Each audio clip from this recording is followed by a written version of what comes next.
ప్రతి ఆదివారము 3 ఆరాధన ద్వారా ఆధ్యాత్మికంగా ఎంతో బలపడుతున్నాను. వాక్యంలో ఎదుగుతున్నాను.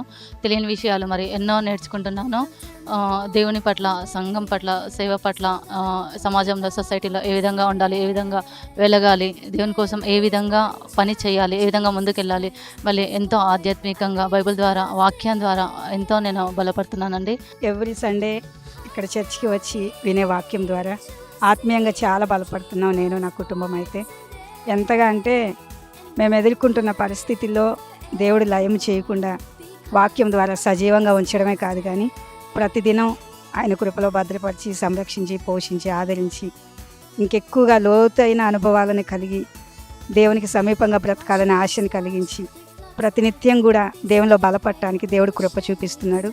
అనేక సార్లు కృంగిపోయిన పరిస్థితుల్లో సూటిగా ఉదయము నైటు జరిగే లైవ్ కార్యక్రమాల ద్వారా వాక్యం వింటున్నప్పుడు హృదయం ఎంతగానో తెప్పరిల్లి మా ఆత్మకు చాలా మేలును చేకూరుస్తూ ఉంది.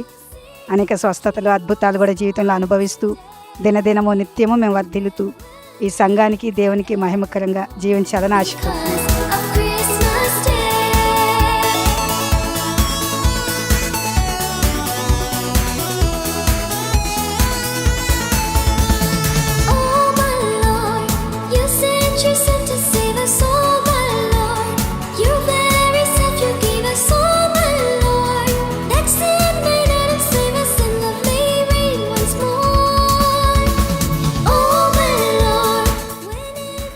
కల్వరి ప్రామిస్ హైత్ నగర్ దగ్గర హైదరాబాద్లో 3 ఆరాధనలు ఉదయం నుంచి సాయంకాలం వరకు మీరు చక్కటి వాతావరణం, ఫ్రీ అకామిడేషన్, భోజనం మీకు అన్ని ఉంటే పాల్పొందొచ్చు.